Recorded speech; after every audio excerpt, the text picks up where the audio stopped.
আজকের সন্ধ্যার নাস্তায় আমরা ডাল পুরি খাবো, তাই দুপুরবেলা রান্নার পাশাপাশি ডাল সিদ্ধ ময়দা গোলায়া একদম ডাল একদম ভিতরে ভইরা রেখে দিছিলাম।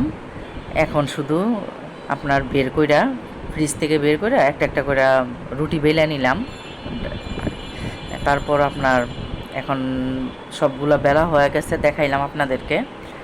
এখন আমি দুই চুলায় বসায় দিছি। বুঝলাম না সন্ধ্যার পরে কেমন যেন গ্যাসটা কইমা যায়, তাই আমি 14টা হয়েছে তো অনেক সময় লাগবো, দুই চুলায় ভেজা ফেলাইলাম। আর তানজিনা অফিস থেকে আসলো।